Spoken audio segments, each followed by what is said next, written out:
에스라 1장 1절입니다. 에스라서는 고레스 원년에 있었던 바벨론 포로에서의 귀환이라는 역사적 사건으로 시작합니다. 이제 이스라엘 백성에게 새 시대가 열린 것이죠. 고레스 원년 주전 538년은 바벨론에 이어 페르시아 제국이 출발한 해입니다. 에스라서는 이 귀환을 예레미야 선지자가 선포했던 예언의 성취로 간주합니다. 예레미야는 바벨론이 얼마 동안 여러 나라들을 지배한 후 다른 세력에게 멸망당할 것을 예언했습니다. 그리고 70년이 차면 이스라엘 백성이 포로에서 돌아오게 될 것을 예언했습니다. 예레미야가 선포한 70년이라는 횟수에 관해서는 세 가지 해석이 가능하죠. 첫째, 단순히 충분한 시간을 나타내는 상징적인 숫자 7 곱하기 10으로 해석하는 것입니다. 둘째, 다니엘 1장 1, 2절, 역대하 36장 5, 7절에 근거하여 여호야김 3년 주전 605년부터 주전 538년까지 대략 70년으로 보는 것입니다. 셋째, 성전 파괴 주전 587년부터 성전 재건 주전 516년까지 70년으로 보는 것입니다. 예레미야 예언대로 70년의 시간이 찾아 메데 페르시아 왕 고레스가 칙령을 내려 이스라엘 백성의 귀환을 허락합니다. 본문은 이 사건을 여호와께서 고레스의 마음을 감동시키신 것으로 해석합니다. 하나님이 고레스를 도구로 사용하셔서 이스라엘을 고토로 돌아오게 하신 것이죠. 이사야는 고레스를 야훼의 목자, 야훼의 기름 부음 받은 자라고 부릅니다. 44장 28절, 45장 1절 보세요. 고레스의 등장과 이스라엘의 귀환은 세계 역사를 주관하시는 여호와의 개입이었습니다. 2절로 4절입니다. 조서 내용을 보도하고 있습니다. 고레스의 조서는 예루살렘 귀환과 성전 건축을 주 내용으로 하고 있습니다. 약속의 땅으로의 귀환을 손꼽아 기다리던 이스라엘 백성에게 고레스의 칙령은 복음, 기쁜 소식이었을 것입니다. 고레스는 먼저 자신이 내린 칙령의 배후에 하늘의 하나님 여호와의 명령이 자리하고 있음을 밝힙니다. 하늘의 하나님이라는 표현은 하늘과 땅을 만드시고 온 우주를 다스리시는 하나님을 의미합니다. 고레스는 온 우주의 주권자가 되신 야훼께서 자신에게 세상 만국을 다스리는 권세를 주셨고 예루살렘 성전 건축을 명령하셨음을 밝힙니다. 고레스는 여호와께서 예루살렘에 계신 하나님이라고 고백하는데 이것은 성전이 하나님의 집이라는 고대 근동 사상을 반영합니다. 하나님의 집이 세워질 예루살렘은 온 우주의 중심이 될 것입니다. 고레스는 이어 남아있는 백성들의 책임을 명시합니다. 남아있는 백성은 원래 다른 곳으로 잡혀가지 않고 그 땅에 생존해 있던 사람들을 가리킵니다. 열왕기하 25장 11절, 예레미야 24장 8절 보세요. 그러나 이곳에서는 바벨론에 끌려와 살고 있는, 즉 바벨론에 남아있는 이스라엘 백성을 가리킵니다. 북이스라엘 백성은 아시리아 지역으로 끌려갔고 유다 백성 중 일부는 바벨론으로 끌려갔습니다. 남은 자들의 역할은 성전 건축에 필요한 물품을 제공하고 성전 제2에 사용될 예물을 공급하는 것이죠. 고레스의 마음을 움직이신 여호와께서 이번에는 이스라엘 백성의 마음을 움직여 성전 건축의 과업을 이루게 하십니다. 5절입니다. 고레스의 조서는 이스라엘 백성의 즉각적인 반응을 불러일으켰습니다. 고국으로 돌아가 성전을 건축하기를 원하는 사람들이 일어나서 귀환 공동체를 구성하게 된 것이죠. 그들 중에는 유다와 베냐민의 족장들, 제사장과 레위인들, 그리고 자발적으로 참여한 백성들이 포함되어 있었습니다. 유다와 베냐민 지파, 그리고 제사장들과 레위인들은 후에 귀환 공동체의 중심을 구성하게 됩니다. 본문은 예루살렘으로의 귀환이 지도자들을 중심으로 한 자발적인 운동이었음을 밝힙니다. 자신들이 오랫동안 정착한 삶의 터전을 떠나 폐허가 된 예루살렘으로 돌아가는 것은 결코 쉽지 않은 결정이었을 것입니다. 그러나 그들은 신앙을 위해 기꺼이 희생을 감수하려 했습니다. 6절로 8절입니다. 바벨론에 거주하는 유다 백성의 이웃들도 물질로 귀환민들을 돕습니다. 각종 기물들과 예물로 귀환민들을 지원하는 사면 사람들은 유대인들의 정착촌 주위에 살고 있던 이방인을 가리킵니다. 이스라엘 백성이 애굽 사람들의 물품으로 성막을 지음같이 귀환민들은 바벨론 사람들이 공급한 물품으로 성전을 재건하게 됩니다. 그리고 그들은 자원하는 마음으로 이 일에 동참합니다. 이스라엘 백성을 고국으로 돌려보내면서 고레스는 옛적 느부갓네살이 예루살렘에서 가져온 성전 기물들을 함께 예루살렘으로 돌려보냅니다. 유다 총독체에 대해서는 많은 논란이 있습니다. 페르시아 관리로 보기도 하고 유다 지도자로 보기도 합니다. 에스라 5장 16절에 근거하면 스룹바벨과 동일인으로 보는 견해까지 있습니다. 8절에서 총독으로 번역된 나시는 구약 성경에서 부족 지도자를 가리키죠. 혹자는 세스바사를 바벨론의 포로로 끌려갔던 여호야긴의 넷째 아들 세나살과 동일 인물로 보기도 합니다. 그렇다면 세스바살에 대한 언급은 끊겼던 다윗 왕조의 회복을 암시하죠. 그러나 얼마 지나지 않아 유다 총독 자리는 스룹바벨에게 넘어갑니다. 이사야는 이스라엘 백성이 성전 기구들을 메고 포로에서 돌아올 것을 예언했는데요. 52장 11절 이하 보세요. 고레스 왕을 통해 성전 기물이 다시 원래 위치로 돌아오게 됩니다. 문맥상 성전 기물들의 복귀는 앞으로 있게 될 예루살렘 성전 회복을 예고하죠. 9절로 11절입니다. 고레스 왕이 미드르닷을 통해 세스바살에게 건넨 성전 기명들은 대접들을 포함하여 모두 5,400개입니다.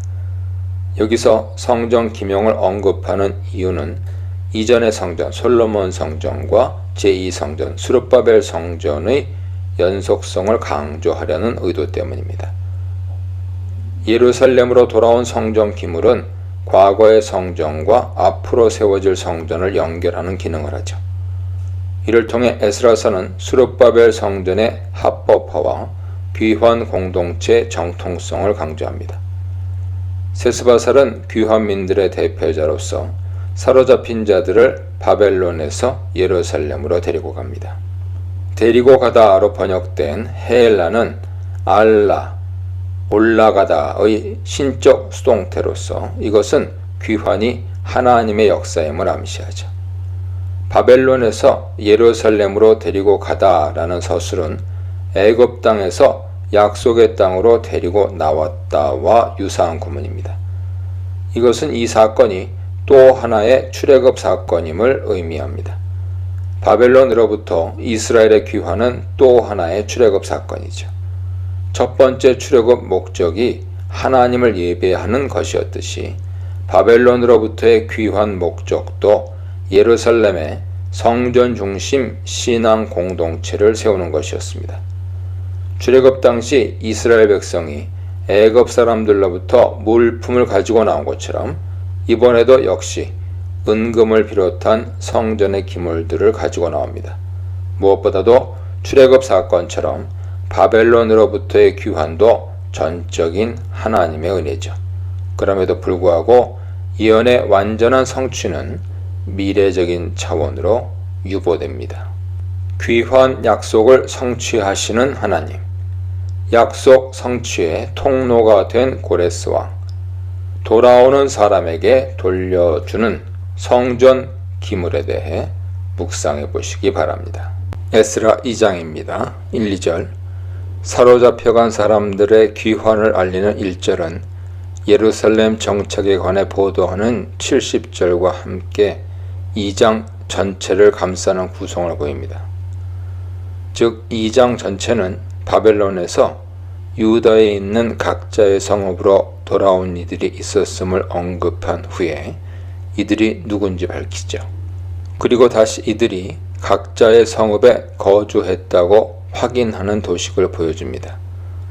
귀환민들은 바벨론으로 사로잡혀간 사람들의 자손들로 소개되는데 자손들 하골라는 예레미야의 예언과 직접 연관됩니다. 예레미야 24장 5절, 28장 6절, 29장 1절 보세요. 예레미야는 바벨론으로 끌려가게 될 백성을 좋은 무화과, 즉 남은 자 이스라엘로 비유합니다. 귀환민은 대부분 바벨론에서 태어나고 성장한 사람들로 이미 그곳의 문화와 관습에 익숙해 있었지만 예루살렘으로 돌아가기 위해 자신들의 삶의 터전을 떠납니다.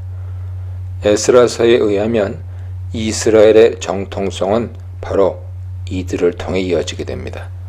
이런 맥락에서 본문은 의도적으로 이들을 이스라엘 백성이라고 언급합니다. 귀환자들의 명단은 귀환을 주도한 11명의 지도자들의 이름으로 시작합니다. 평행 본문인 느헤미야 7장 7절은 12명으로 되어 있어서 2장 내용과 차이를 보이죠. 이 차이는 두 가지 해석이 가능합니다. 첫째, 1장에서 언급한 총독 세스바사를 이미 전제하는 것으로 보는 견해입니다. 둘째, 전승 과정에서 비롯된 필사자 실수로 나하만이, 즉 느헤미야 7장 7절의 인물이 누락된 것으로 보는 것이죠. 여기에 소개된 12명의 지도자들은 회복된 이스라엘을 대표합니다. 지도자들 가운데 가장 먼저 언급된 스룹바벨과 예수아는 정치, 종교 공동체를 대표하는 인물이죠. 스룹바벨은 사로잡혀간 여호야긴의 손자입니다. 그는 세스바살과 함께 귀환했거나 적어도 고레스 제위 기간 유다에 도착한 것으로 보입니다. 제사장 예수아는 바벨론 포로 이전 마지막 대제사장 요사닥의 아들이죠. 3절로 35절입니다. 지도자들의 명단에 이어 일반 백성 목록이 소개되는데 귀환자들 명단에서 가장 많은 지면을 차지합니다. 전체 내용은 소개하는 방식에 따라 가문별 목록 3절로 20절이죠. 그리고 성읍별 목록 21절로 35절로 구분되죠. 가문에 따른 소개는 바로스 자손으로 시작합니다. 바로스가 가장 먼저 소개되는 것으로 보아 당시 잘 알려진 가문인 것 같습니다. 이후로 가문들의 소개는 깃발 자손까지 이어지는데 전체 인원은 총 15,604명이죠. 성읍들에 거주한 사람들의 목록은 예루살렘 사람을 시작으로 스나아 자손까지 총 8,650명입니다. 이들을 지명에 따라 기록한 이유는 그들의 가계를 정확하게 밝힐 수 없거나 족보가 부정확했기 때문일 것입니다. 본문은 지도자들의 이름과 더불어 일반 백성 목록을 제시하므로 성전 재건과 공동체 회복에 그들의 참여가 중요했음을 밝힙니다. 36절로 58절입니다. 일반 백성 목록에 이어 제사장과 레위인들의 목록이 제시됩니다. 제사장 중에는 가장 먼저 예수아의 집 여다야 자손의 숫자가 소개되죠. 예수아의 집으로 소개되는 것으로 보아 여다야 자손은 대제사장 예수아가 속했던 가문인 것 같습니다. 제사장들의 목록은 다윗 시대 24개 가문과 달리 4개 가문 여다야, 임멜, 바스훌, 하림 자손만 언급되죠. 이는 제사장들 중 일부만 귀환길에 올랐음을 의미합니다. 다른 제사장 가문들은 훗날 귀환한 것으로 보입니다. 귀환한 제사장들의 총 숫자는 4,289명으로 전체 인원의 약 10분의 1에 해당합니다. 제사장에 이어 레위 사람들의 목록은 세 부류로 소개됩니다.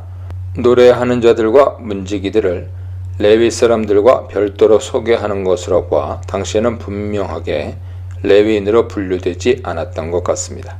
레위인들의 전체 숫자는 431명으로 제사장 숫자에 비해 매우 적죠. 이것은 레위 자손들이 예루살렘 귀환에 소극적이었음을 반증합니다. 43절부터 58절까지는 성전 일을 도왔던 사람들을 열거합니다. 먼저 느디님 사람들 목록으로 35명의 이름이 언급됩니다. 여기에 등장하는 이름들 가운데 많은 경우 히브리식이 아닌데요. 이것은 그들의 이방 출신 배경을 암시하고 있습니다. 55절에 솔로몬의 신하의 자손들은 솔로몬 당시 강제 노역에 동원되었던 이방인의 후손들이었으나 훗날 느디님 사람들에 동화된 것으로 보입니다. 59절로 63절입니다. 귀환민들 가운데 델멜라, 델하르사, 그룹, 앗단, 인멜에서 올라온 사람들이 있었습니다. 여기에 소개된 지명들은 포로로 끌려간 유대인들 정착지로 정확한 위치는 알려져 있지 않습니다. 이들은 조상의 가문과 선조를 밝힐 수 없는 사람들이었죠. 이들 가운데는 제사장들도 포함되어 있었는데 하바야 자손, 학고스 자손, 바르실레 자손들입니다. 이들에게는 성전 죄의가 더럽혀지지 않도록 하기 위해 제사장 직무가 정주되었습니다.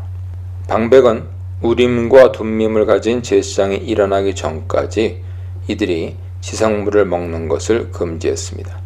에스라서가 족보를 중요하게 여기는 이유는 이 시기 공동체 안에 만연되어 있던 이방 요소 제거와 관계된 것 같습니다. 귀환민들은 예루살렘을 중심으로 순수 신앙 공동체를 이루고자 했던 것이죠. 64절로 70절입니다. 귀환민들의 숫자는 온 회중 42,360명, 그 외 남정과 여정 7,337명, 그리고 노래하는 남녀 200명, 총 49,897명입니다. 실제 목록에 기록된 사람들의 숫자는 29,818명으로 64절 숫자와 차이가 나죠. 아마도 42,360명에는 어린이, 여성, 유다와 베냐민 이외 지역 주민들도 포함된 것으로 보입니다. 귀환민들이 함께 가지고 온 말, 노새, 낙타, 나귀와 같은 가축들은 그들이 경제적으로 윤택했음을 암시합니다. 이는 또한 출애굽 사건을 연상케 하죠.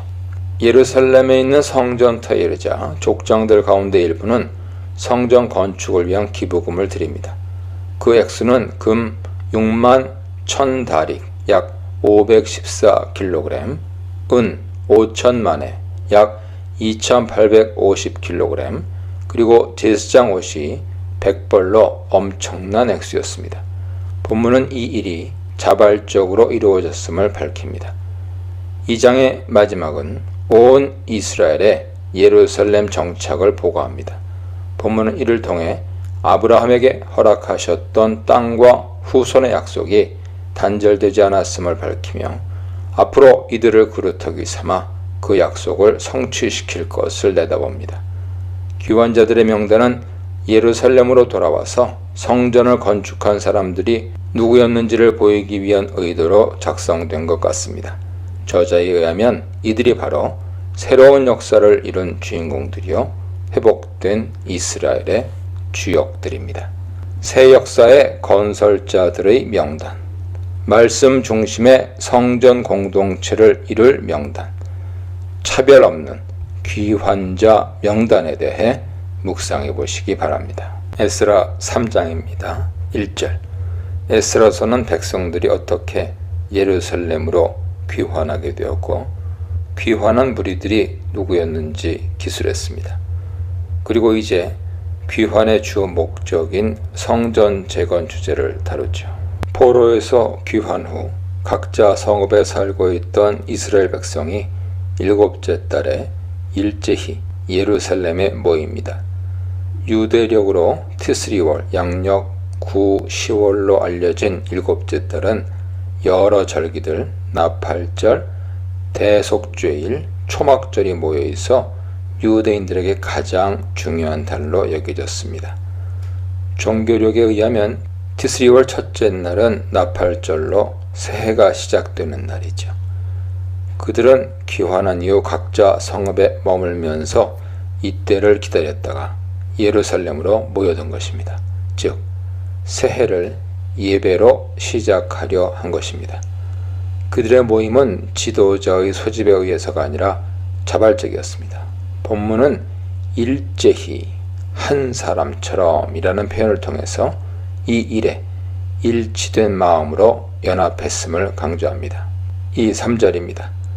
귀환민들이 예루살렘에 함께 모인 이유는 제단을 쌓기 위함이었습니다. 이 일에 앞장선 사람은 대제사장 예수아와 제사장들 그리고 스룹바벨과 그의 형제들이었습니다. 즉 이 일에 있어서 지도자들이 함께 힘을 모은 것이죠. 대제사장 예수아가 스룹바벨 앞에 서게 되는 것은 이 일이 제사와 관련된 일이기 때문입니다. 세스바살 대신 스룹바벨이 언급된 이유는 이때 당시 스룹바벨이 세스바살을 이어 유대 총독의 위치에 있었기 때문인 것으로 보입니다. 이들이 만든 제단은 새로운 모양의 제단이 아니라 모세 율법에 제시된 모형을 따른 것이었습니다. 그리고 제단을 세운 장소도 옛 제단이 있던 성전 마당이었습니다. 그들은 회복된 제단 위에 모세 율법에 기록된 대로 제사를 드리려 했습니다. 무엇보다도 그들은 말씀에 순종하는 삶을 살려고 했습니다. 이것은 그들이 70년 포로 기간 동안에 얻은 소중한 교훈이었죠. 모세 율법은 이제 모든 면에서 삶의 규범이었습니다. 무리가 모든 나라 백성을 두려워하여 제단을 그 터에 세웠다 하는 것은 무리가 모든 나라 백성을 두려워함에도 불구하고 제단을 그 터에 세웠다로도 번역이 가능합니다. 백성들이 두려워한 모든 나라 백성은 문자적으로 그 땅의 백성들로 포로로 끌려가지 않고 가나안 땅에 남아 있었던 사람들, 그 땅에 강제로 이주한 이방 사람들을 가리킵니다. 그들은 지금까지 그곳에서 자신들 나름대로 제사를 드렸던 것으로 보입니다. 그렇지만 귀환한 백성들이 보기에 그들의 제사는 순수하지도 합법적이지도 않았습니다. 귀환민들은 그들과 함께 제사를 드리므로 하나님의 진노를 살까 두려워했던 것으로 보입니다. 4절로 6절입니다. 귀환민들은 율법에 기록된 대로 초막절을 지켰습니다. 초막절은 6월절 77절과 함께 고대 이스라엘 3대 절기 중 하나였죠. 초막절 축제는 유대력으로 7월 15일부터 시작해서 일주일 동안 계속되었고 마지막 날에는 성회로 모였습니다. 귀환민들은 솔로몬 왕 당시 7째 달에 성전 건축을 기념하여 축제를 벌인 것처럼 7째 달에 초막절을 지킴으로써 성전 중심의 새로운 삶을 시작하고자 했습니다. 그들은 율법에 기록된 대로 절기와 예물들을 기쁘게 드렸습니다. 귀환민들의 삶은 철저하게 율법에 기초한 삶이었으며 그들의 헌신은 자발적이었죠. 비록 아직 성전이 재건되지는 않았지만 그때부터 절기를 지키는 것과 제사가 끊이지 않고 계속되었습니다. 6절 하반절에 그때 여호와의 성전 지대는 미쳐놓지 못한지라 라는 표현은 새 시대는 열렸지만 아직도 성전 건축 역사는 미완성인 채로 남아있음을 암시합니다. 따라서 이 구절은 7절부터 시작하는 성전의 기초 공사를 준비하고 있습니다. 7절로 9절입니다. 귀환민들이 성전 재건을 준비하는 장면은 솔로몬의 성전 건축 과정을 연상케 합니다. 목재를 실어올 두로와 시돈 지방은 고대로부터 목재와 건축 기술로 유명하죠.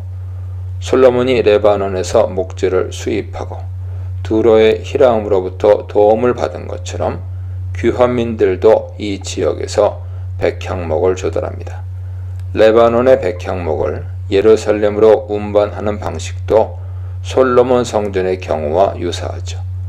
공사를 시작한 시점은 예루살렘 성전에 이른 지 2년 둘째 달로 제시됩니다.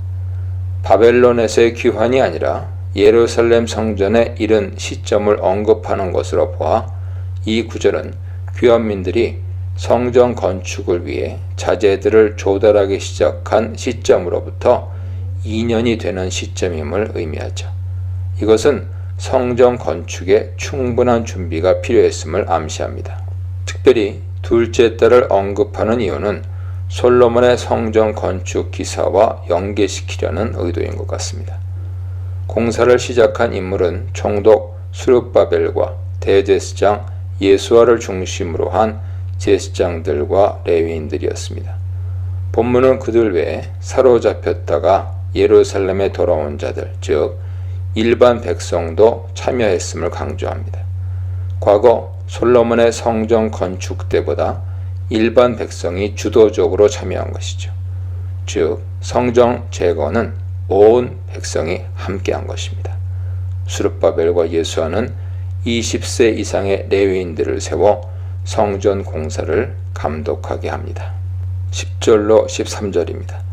성전 기초를 놓을 때 그들은 먼저 하나님을 찬송했습니다. 제사장들은 예복을 입고 나팔을 불었고 아삽 자손 레위인들은 제금을 들었습니다. 이 장면은 솔로몬의 성전 봉헌식을 연상케 합니다. 10절 하반절에 이스라엘 왕 다윗의 규례대로 여호와를 찬송하되 하는 것은 귀환민들이 선조들의 신앙 전통에 충실했음을 의미하죠. 제사장들과 아삽 자손 레위인들은 악기를 연주하면서 찬송합니다. 레위인들은 여호와의 선하심, 토부와 인자하심, 헤세드를 언급하면서 하나님의 언약적인 사랑을 확인합니다. 포로지에서의 귀환과 예루살렘에서의 예배는 하나님의 헤세드, 곧 사랑의 결실이죠. 성전의 지대가 놓이는 모습을 보고 백성들은 상반된 반응을 보입니다. 그들 가운데 솔로몬 성전을 본 나이 많은 사람들은 대성통곡합니다. 아마 그들은 이 성전에 비해 초라한 현재 성전의 모습에 안타까워했던 것으로 보입니다. 그 외 사람들은 기쁨의 함성을 지릅니다. 비록 인간 눈에는 초라해 보이지만 앞으로 이 성전은 하나님의 영광이 임하는 장소가 될 것입니다. 스룹바벨과 예수아의 주도하에 시작된 성전의 기초 공사가 완성되었습니다.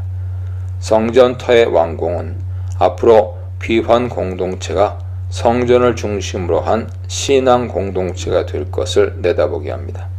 저자는 이를 통해 포로 이전과 이후 역사의 연속성을 강조하죠. 새롭게 재건될 성전도 이전의 성전과 연속성을 보입니다. 즉 이전의 성전과 유사한 방식으로 건축되고 이전의 제의들이 반복됩니다. 귀환 공동체에게 삶의 기준은 전과 동일하게 모세의 율법입니다. 그들은 조상들의 신앙 전통을 그대로 이어받았습니다. 이를 통해 에스라서는 하나님의 구원 역사가 단절되지 않고 지속되고 있음을 보여줍니다. 제물 제사보다 믿음의 제사, 준비하여 시작한 성전 건축, 찬양과 감격이 있는 성전 기초 놓기에 대해 묵상해 보시기 바랍니다. 에스라 4장입니다. 바벨론에서 돌아온 유대인 공동체는 전체를 통합할 수 있는 구심점이 필요했습니다. 귀환민들은 성전을 삶의 구심점으로 만들고자 했죠. 본문은 귀환민들이 성전을 재건하는 과정에서 큰 대적들의 반대가 있었음을 밝힙니다. 본문은 대적들의 반대에 아하수에로 왕과 아닥사스다 왕 때 있었던 성벽 재건에 대한 방해를 포함시킵니다. 이 사건들은 스룹바벨과 예수아가 활동하던 시대에 고레스로부터 다리오 왕 때와 상당한 시간적 차이가 있습니다. 이는 본문이 연대기 순서가 아닌 신학 주제에 따라 성전 재건의 역사를 돌아보고 있음을 의미하죠.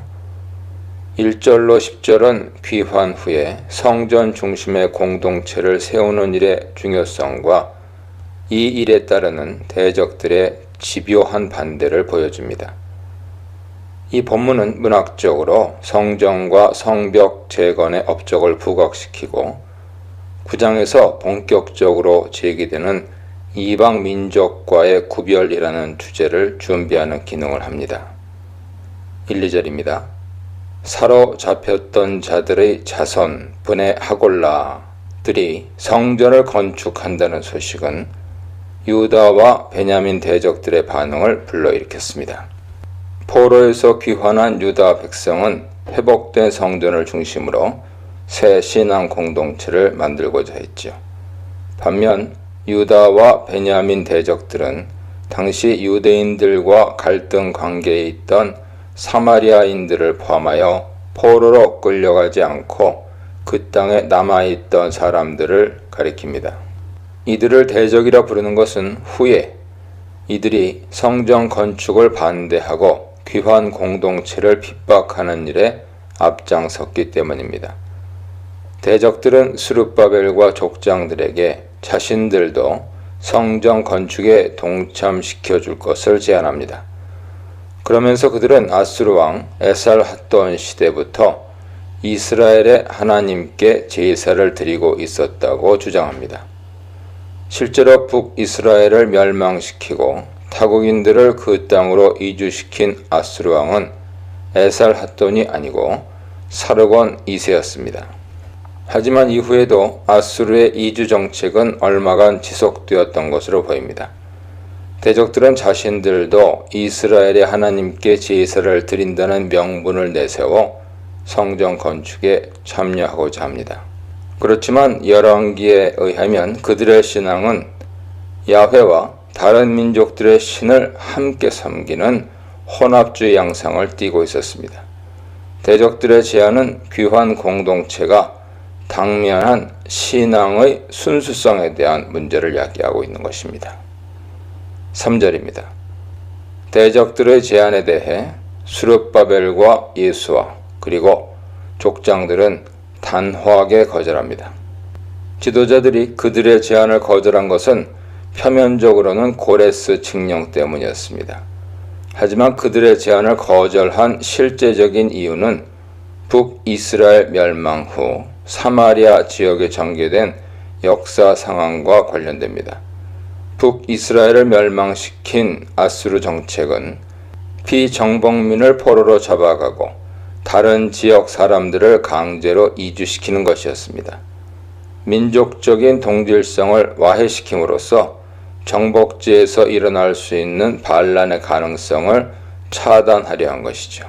그 결과 북이스라엘과 수도 사마리아는 인종적으로뿐 아니라 종교적으로 혼합된 상태에 처하게 됩니다. 바벨론 포로기를 거치면서 종교적인 순수성을 추구하는 귀환 공동체 입장에서 이들은 이스라엘 백성으로서의 정체성을 상실한 사람들이었습니다. 성전 건축에 대한 그들의 참여 제안은 이런 이유로 거절되었습니다. 귀환 공동체는 비록 작고 초라해 보이지만 정체성이 분명한 공동체로 남기로 결단한 것입니다. 4절로 10절입니다. 성전 건축 제안을 거절당한 대적들, 그 땅 백성들은 이제 유다 사람들을 위협합니다. 유다와 베냐민의 대적은 이제 그 땅 백성으로 소개되죠. 그 땅 백성 암하레츠는 바벨론으로 끌려가지 않고 계속해서 그 땅에 남아있던 이스라엘 사람들 뿐만 아니라 다른 지역에서 이주한 사람들을 함께 일컫는 표현입니다. 그런 면에서 사마리아인들도 그 땅 백성에 포함되죠. 유다 백성은 귀환한 이스라엘 백성을 대표합니다. 당시 유다 자손이 귀환민들의 다수를 차지하며 주도적인 역할을 했기 때문입니다. 대적들의 방해 공작은 크게 두 가지입니다. 첫째, 백성들의 사기를 떨어뜨리는 것입니다. 손을 약하게 하는 것. 라파는 불안감을 불어넣어 사기를 떨어뜨리거나 낙담시키는 것을 의미하죠. 둘째, 페르시아 관리들을 뇌물로 매수하려는 시도입니다. 결국 그들의 방해 공작으로 성전 건축은 다리오 왕 때까지 중단됩니다. 대적들의 방해는 일시적으로 성공한 것처럼 보이지만 하나님의 역사는 결코 중단되지 않습니다. 본문은 다리오가 즉위할 때까지라는 표현을 통해서 이들의 방해가 한시적이었음을 암시합니다. 대적들의 방해 공작은 고레스 통치 이후에도 지속됩니다. 6절로 10절은 시기적으로 후대에 있었던 별도의 방해 공작을 보도하지만 대적들의 반대라는 주제로 압달락과 연결되고 있습니다. 본문은 성전과 성벽을 재건함에 있어 대적들의 반대가 귀환 공동체의 출발 이후 100여 년 이상 지속적으로 이루어졌음을 보입니다. 첫 번째 사건은 아하수에로 왕의 즉위 시에 있었던 대적들의 협박이죠. 대적들이 왕에게 상소문을 올려 유다와 예루살렘 주민을 고발합니다. 대적들의 참소는 아닥사스다 왕 때에도 이어지죠. 아닥사스다의 통치 연대는 에스라와 느헤미야가 예루살렘에서 활동했던 시기와 같습니다. 비슬람, 미드르닷, 다부엘과 그의 동료들이 왕에게 상소문을 올려 유다인들을 고발했죠. 그 글은 페르시아 제국의 공용어인 아람어로 기록되었습니다. 8절부터 내용은 아닥사스다 왕 때 있었던 대적들의 참소를 보도하죠. 이 부분은 아람어로 기록된 편지의 원문으로 보입니다. 대적들의 고소는 16절까지 계속됩니다. 고소의 주동자는 방백 르훔과 서기관 심세로 소개됩니다. 르훔은 사마리아 고위 관료였던 것으로 보이고 심세는 공문서를 작성하는 관리였던 것 같습니다.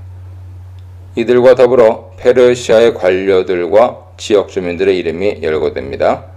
이들 가운데는 오스나발 왕이 사마리아 지역에 정착시켰던 외국인들의 후손도 있었습니다. 본문은 상소한 자들을 총 10그룹 민족으로 나열하고 있죠. 이것은 대적들의 방해 공작이 위협적이고 대대적이었음을 의미합니다. 귀환민들이 함께 참여하고자 하는 대적들의 제안을 거절한 이유는 정체성을 지키고 신앙의 순수성을 보존하려 했기 때문입니다. 회복된 공동체는 외부 사람들과의 경계를 분명히 할 필요성에 근거하여 그들과 인종적으로 그리고 종교적으로 혼합되는 것을 거부했습니다. 귀환민들의 목표는 야훼 신앙에 기초한 순수한 신앙 공동체를 세우는 것이었기 때문입니다. 간교한 방해, 담대한 거절, 드러난 본색에 대해 묵상해 보시기 바랍니다. 11절 이하 본문은 유다와 베냐민 대적들이 아닥사스다 왕에게 상소문을 보내 예루살렘 성벽 재건 공사를 중단하게 한 사건을 다룹니다. 먼저 11절부터 16절까지는 대적들의 상소문이죠.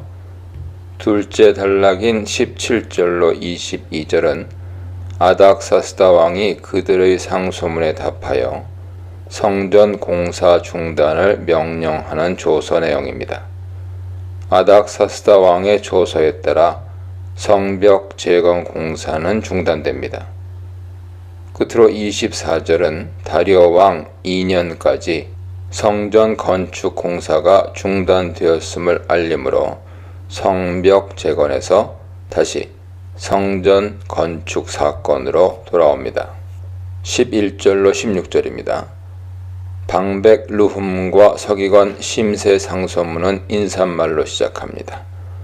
여기에서 이들은 자신들의 신분을 강 건너편에 있는 왕의 신하들이라고 밝히죠. 강 건너편 아바르나하라는 페르시아 사람 관점에서 볼 때 유프라테스 강 서편 지역, 즉 두로, 시돈, 페니키아, 팔레스틴 지역을 통칭하는 용어입니다. 이어 대적들은 상소문에서 구체적으로 유다 백성에 대한 고발 내용을 제시하죠. 대적자들은 왕에게서 올라온 유다 사람들이 패역하고 악한 성읍을 건축하고 있다고 모험합니다. 왕에게서 올라온 유다 사람들은 고레스 당시의 귀환 행렬 이후 아닥사스다 왕 때 있었던 2차 귀환의 무리를 가리키는 것으로 보입니다. 주전 458년이었습니다. 이 편지에서 유다 사람들이 예루살렘에 이르러 이미 그 예루살렘 성읍이죠. 그 기초를 수축하고 성곽을 건축하고 있는 중이라고 하는 것으로 보아 대적들이 방해하려는 것이 성전 건축이 아닌 성벽 재건임을 암시합니다. 당시는 아닥사스다 왕의 통치 기간이며 성전 건축은 주전 515년에 이미 완성된 상태죠. 저자는 성전 건축과 성벽 건축을 분리하지 않고 하나의 사역으로 간주하는 것으로 보입니다. 진정한 의미에서 성전 건축은 성벽 재건과 공동체 재건으로 완성되기 때문입니다. 대적들은 왕에게 성벽 재건을 중지해 줄 것을 요청하면서 두 가지 실제적인 이유를 제시합니다. 첫째, 성벽 재건 후 유다인들이 페르시아 정부의 조공과 관세와 통행세를 납부하지 않을 것이고 이에 따라 왕실에 손해가 발생할 수 있다는 것이죠. 당시 사고에 의하면 피지배국의 백성이 주권국 왕에게 세금을 바치지 않는 것은 반역을 의미합니다. 더욱이 당시 아닥사스다 왕은 제국 이곳저곳에서 발생하는 반란을 제압하느라 힘든 상황에 있었습니다. 대적자들은 이러한 상황을 이용해서 성벽 건축을 저지하려고 합니다. 그러면서 자신들은 왕의 소금을 먹는 사람들로서 왕이 당할 피해를 우려하여 상소문을 올린다고 말합니다. 왕의 소금을 먹는 것은 왕의 은택을 입어 생계를 유지한다는 의미로 다른 말로 하면 나라녹을 먹는다는 뜻이죠. 이것은 왕에 대한 자신들의 충성심을 알리며 왕과 친밀한 관계임을 시사합니다. 둘째, 대적들은 자신들의 주장을 강화하기 위해 예루살렘의 패역을 입증하는 역사적인 증거를 제시합니다. 그리고 그 근거로 제시한 조상들의 사기는 이전 바벨론 시대부터 전해온 역사 기록을 의미하죠. 당시 페르시아는 바벨론의 합법적인 기승국으로 자처했기 때문입니다. 그들은 역사적인 사실을 증거로 들어 예루살렘이 근본부터 반역적인 성읍임을 알리며 결정적인 반역의 증거로 예루살렘의 파괴라는 역사적인 사건을 제시합니다. 이런 상황에서 예루살렘 성읍이 중건되면 다른 지역에도 영향을 미쳐 결국 강 건너편 영지가 사라지게 될 것이라고 넌지시 경고합니다. 다시 말해 왕이 즉시 성벽 재건 작업을 중단시키지 않으면 왕의 영토의 상당 부분을 상실하게 될 것이라는 위협적인 발언입니다. 대적들의 상소문은 예루살렘 재건 공사가 내포하는 잠재적인 위험성을 효과적으로 부각시키고 있습니다. 그렇지만 그들의 고발은 근본적으로 이기적인 동기, 즉 정치 경제 면에서 자신들의 기득권을 뺏기지 않기 위한 탐욕에 기인합니다. 그들은 자신들의 이기적인 욕심을 마치 왕에 대한 충성심인 양 포장하고 있습니다. 17절로 22절입니다. 대적들의 고발장은 즉시 효과를 발휘한 것 같습니다. 아닥사스다 왕은 방백 르훔과 서기관 심세 상소문에 곧바로 답장합니다. 르훔과 심세 상소문을 받은 후 아닥사스다 왕은 즉시 궁중 문서 보관소에 있는 문서들을 살펴보게 하여 그들 주장이 사실임을 확인합니다. 그때 아닥사스다 왕은 문서를 통해 또 하나의 사실을 확인합니다. 그것은 이쪽에 강 건너편 사람들이 예루살렘을 다스린 큰 군왕들에게 조공과 관세를 바쳤다는 사실이죠. 여기서 예루살렘을 다스린 큰 군왕들의 정체는 분명하지 않지만 아마 다윗과 솔로몬 같은 이스라엘 왕들을 가리키는 것으로 보입니다. 이러한 왕들의 존재는 반역 가능성을 언급한 대적들 고발에 신뢰감을 더하게 했을 것입니다. 아닥사스다 왕 당시 페르시아는 정치적으로 불안정한 상황을 맞이하게 됩니다. 아하수에로 왕 때 페르시아의 지배 아래에 있던 이집트가 반란을 꾀하다 진압됩니다.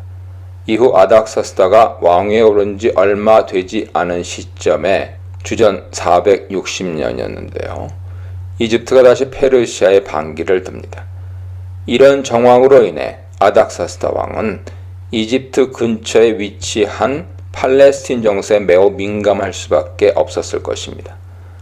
아닥사스다 왕은 결국 예루살렘 재건 작업을 중단할 것을 명령합니다. 그렇지만 조서 내리기를 기다리라 라는 말은 칙령이 바뀔 수 있는 여지를 남기죠. 이것은 문맥상 앞으로 성벽 공사에 대한 중지 명령이 철회될 것을 암시하고 있습니다. 23, 24절입니다. 아닥사스다 왕의 조서가 유다 땅에 도착하자 르훔과 심세는 곧바로 행동에 옮깁니다. 그들은 곧장 예루살렘으로 달려가서 유다 사람들이 하고 있던 성벽 재건 공사를 중지시킵니다. 권력 혹은 군사력으로 억제하다라는 표현은 대적들의 행동이 단순한 중지 정도를 넘어 건축 중인 성벽을 파괴하는 데까지 이르렀음을 암시합니다. 중단되었던 성벽 재건 공사는 후에 아닥사스다 왕의 조서에 따라 느헤미야에 의해 재개됩니다. 고레스의 마음을 움직이셨던 하나님이 이번에는 아닥사스다의 마음을 움직이신 것이죠. 대적들의 방해에 대한 이야기는 아닥사스다 왕 시대 사건에서 다시 다리오 왕 시대 성전 건축의 일로 돌아옵니다. 그런 면에서 24절은 5절과 직접 연결되죠. 그러니까 6절로 23절은 일종의 삽입구절입니다. 고레스 통치 기간 동안에 일어난 대적들의 반대로 성전 재건 작업이 다리오 왕 2년 주전 520년이었는데요. 2년까지 연기되고 17년이 지나서야 다시 성전 건축을 재개할 수 있게 됩니다. 본문은 주전 538년 귀환한 백성들이 왜 주전 520년까지 성전 재건 사역을 미루게 되었는지 설명하면서 그 배경에 치밀하고 조직적인 대적들의 반대가 있었음을 밝히고 있는 것이죠. 결국 대적들과의 타협을 거부하고 정체성을 지키기 위한 노력은 고레스 시대부터 다리오 왕 2년까지 17년 동안 성전 건축이 중단되는 대가를 치르게 됩니다. 그렇지만 이 기간은 귀환 공동체가 신앙적으로 더 강해지는 시기며 더 큰 역사를 위한 준비 기간이었습니다. 이것은 우리에게 하나님의 역사에는 어려움이 있기 마련이고 결실을 맺기 위해서는 인내와 희생이 필요함을 일러주고 있습니다. 조각 진실의 위험, 거짓에 흔들리는 권력, 우리에게 맡기신 하나님의 역사에 대해 묵상해 보시기 바랍니다.